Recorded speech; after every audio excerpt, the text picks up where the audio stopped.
السلام عليكم ورحمة الله وبركاته دمان معاميشة ميلو بي جوغان waxaan leenahay marka la ku soo dhawaada Amal Village waxaan rabaa maanta oo maalin aad u weyn inaan idinka dabageeyo waxa ka cusub Amal Village haddaba waxa hadda dhamaaday guriyihii sambolada ee shirkadda Amal waxa hadda gadaasheeda sida aad arkaysaan iyo muuqaalkaba aad ku arkaysaanna inoo socda guriyihii macaamiisha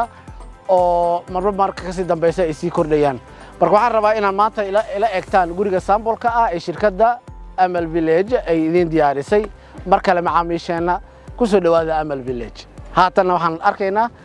mid ka mid ah guriyihii sambolada ay shirkadda idin diyaarisay isoo raaca ما شاء الله هذا واحد سو قارني ميت كميدا سامبولا غوريهي شركة اي دياريسي oo guriga loo yaqaan bungalow B abirkiisuna yahay 15 mitir 20 mitir haatan gudaha u gali doona isoo raaca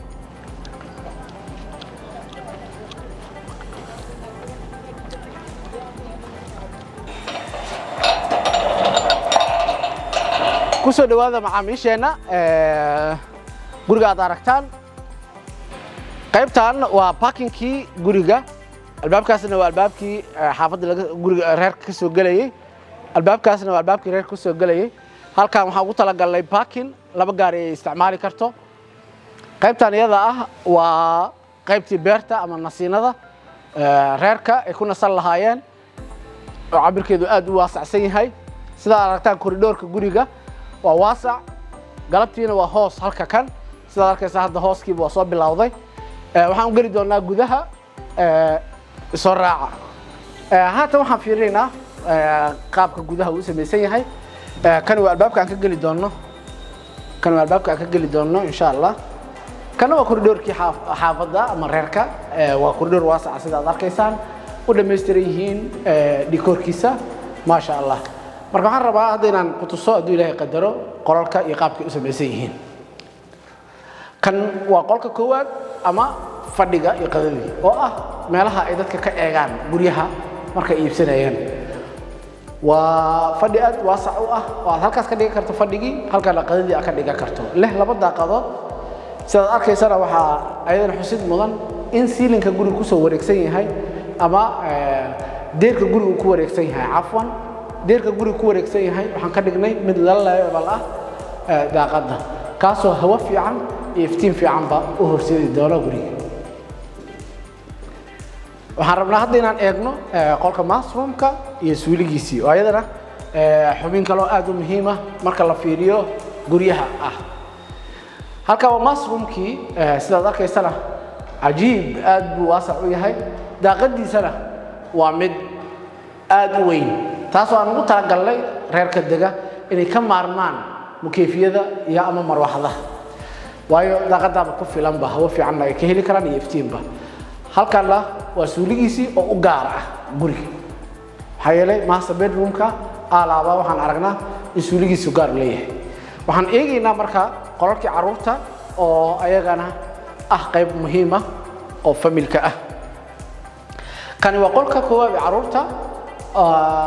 dekorkiisu waa u dhameystiran yahay kaliya waxa ka dhiman in armaajada loogu rakibo daaqad waasac daaqad weyn waa leeyahay ma sha Allah waxaan arkaynaa qol kale oo la mid qolkaas isaga qolkan waa qol kale oo isaga la mid qolkaas ku qaadi kara ugu yaraan 3 sariir oo caruurta ku filan insha Allah waxaan isaga ka dhiman kaliya armaajadiisii waxa inoo haray guriga baaqi noo qaybta dumarka ay aad u xiiseeyaan jikada iyo storekeeda halkan waa storekii guriga halkan waa jikadii waa arkayso daaqad weyn inaan u rakibnay jikadana ay tahay mid sufficient oo guriga ku filan soo halkaas waxa noogu dhamaaday gurigii bungalow B oo sambolkiisii maanta ay baahinay aan idinla wadaagnay dhammaan macaamiisheena marka waxaan idin leenahay ka mid noqdo macaamiisheena aad iyo aad u mahadsantihiin macaamiisheena sharafta leh sidaad arkaysaan guriyihii macaamiisha waa diyaar qaarkood sidaad arkaysaan waxa loo saaray rooftopka ama wuxuu gaaray xilligiisii finishingka dhamaantoodna waxaan rajaynaynaa insha Allah inaan furaha wareejin doono bisha June haddii Ilaahay qadaro waxa inta ii dheer inaan raba macaamiishan aan u sheego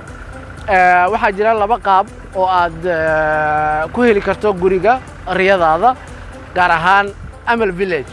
haddii aan ka dabageeyo waxa ay noqon doontaa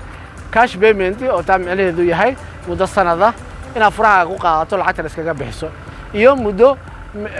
iyo qaybta kale oo loo yaqaano installment oo muddo 6 sano ah labadaas nooc ba mid ka doonto waxaad ka heli kartaa wixii faahfaahinta dheer telefonkeena gaarka ah oo aad nagala soo xiriiri karto 24 saac ka mid noqon mar kale macaamiisheena sharafta leh meel walba aad joogto ku soo dhawaada Amal Village. Thank you very much. Bye bye.